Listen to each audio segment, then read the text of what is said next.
Alright, underneath the truck here, we're going to remove this fuel filler neck.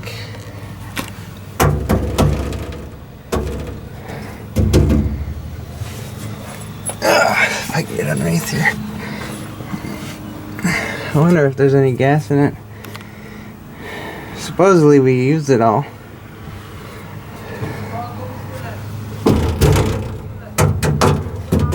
Sounds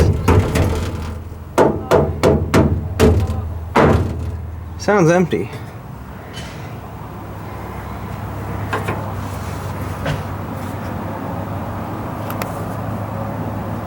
Oh, that's not good.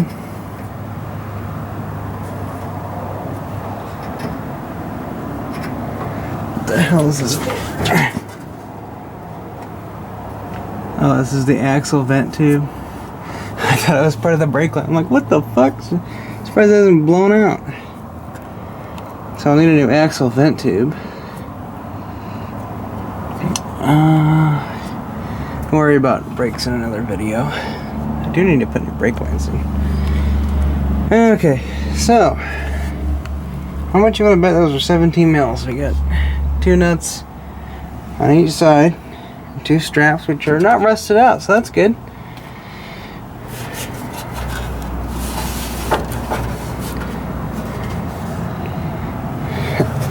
I hope that this is not in the way. That's off. That actually came off easier than I thought. Oh shit, that's heavy. Alright, that looks kind of naked without it. Now let's work on getting that gas tank out of there. Yeah, it came out way easier than I thought. Whoever installed the hitch kit, I thank you for welding a flat piece of stock to a bolt. God, that was great, because this would have never come out. Okay. Alright. That's a little bit better, because now we can get that off. Oh great, this is the part where it's gonna be a bitch. Too bad I don't have any penetrating lube.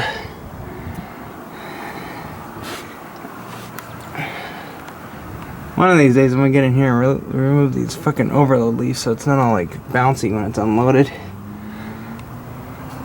My overload springs are my airbags, fucking shitty sakes, motherfucker, bitch. I mean, at 50. Yeah, okay. More metric. Alright. This should be a lot of fun. Let's see if I can put you up on the axle there.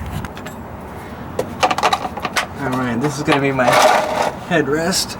Can you get this side too? Barely. Okay. That's not the right size.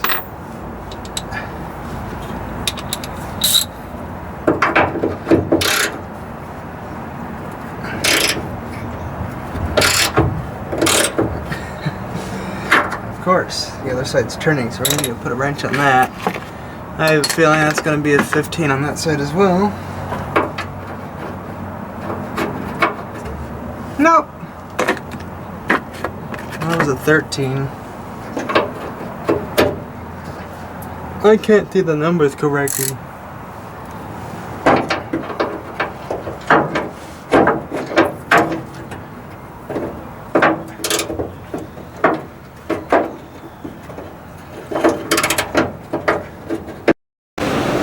So now when me and Adam tried to run this rear tank, we were having some issues with the engine staying running.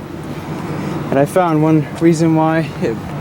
It's not that it's full of shit, but it's also because the fuel line going from the tank to the hard line is its structural integrity is like almost like cheese. So basically any pressure put on it, any suction really, I mean it collapses. It was pretty squishy, so I hooked up this air line up to that line going to the tank, and I'm draining the fuel out of it, and apparently it's full because it weighs a ton. I did, however, get it freed and I still have the jack kind of supporting it. And I've drained out probably about 2 gallons so far, almost 2.5. And I got the suction thing going pretty damn good, and man, it started flowing really sweet. So I'm just gonna let it run for a little bit, and I got this rag in here so it doesn't let too many vapors out and let all the gas evaporate. And I am gonna dump it back into here and just top that off. It's not dirty right now. I've got this filter on it, so it's keeping any particulates from going in here.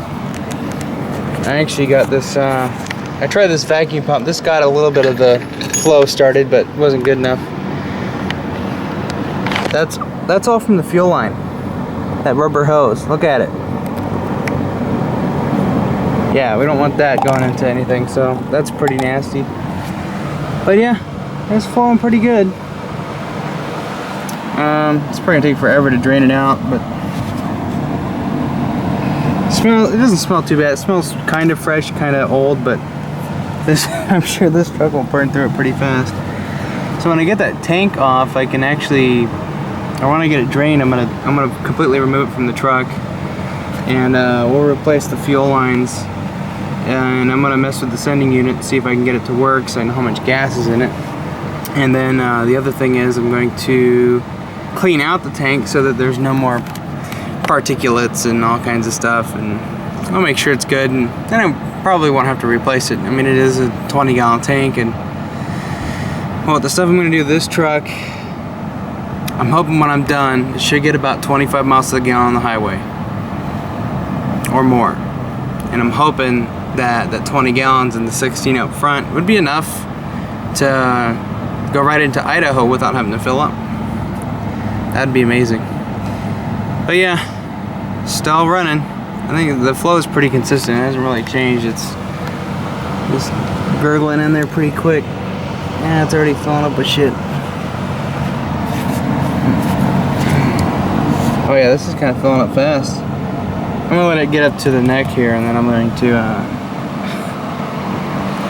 stop the flow. I wish I had a shut-off valve, because man, this stuff just keeps going. Ah, shit, I got something on my eye. Okay, so I've already filled this tank once. Put it all in here, got a full tank, and I think the rest of it's starting to come out kind of clear. That guy there only has half a tank, so I'm gonna just dump it in there. I really don't want to, because it's a new car. But gas is coming out fine. And I ran into that funnel, which has a strainer, so no debris will get through. So I'm working on my, let's see, this will be the 10th gallon I've taken out, and it's still going pretty strong. Underneath the truck, just looking at stuff, and I'm on my creeper, just kind of taking a nap. No, I'm kidding. So I found there's 3 lines here, rubber fuel lines that connect. You have your, hang on. Whoa. So right here you have your main line going to your engine, and then here's the first hose, which you can see is pretty bad. Then you have your, this is the, and I'm right by the driver's side mount fuel tank.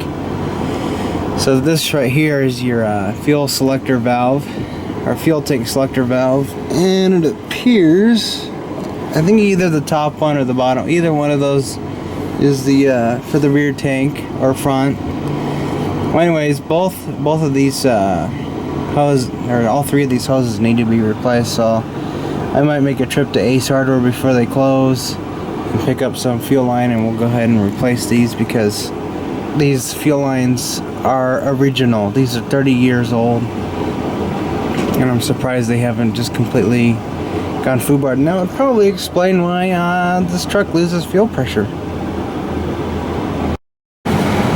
So I got the rear tank out. It's up in the bed, but this is the wiring for the rear sending unit, which was not hooked up. That's why the rear sending unit didn't work. So we got about 15 gallons out of it, which topped off my front tank, filled the rest of my car and our neighbor. And this Toyota got 5 gallons of gas, so that's pretty good. Anyways, I'm just kind of cleaning up. We're gonna go look at a car. But I'm getting all the hitch bolts kind of put together so I don't lose it, and all the miscellaneous shit that fell on the ground is gonna get put away. This stuff here I'm gonna wire wheel on anti-seize, so I hope we don't need the trailer hitch. I'll come back tomorrow. Anyways, I'm gonna go for now.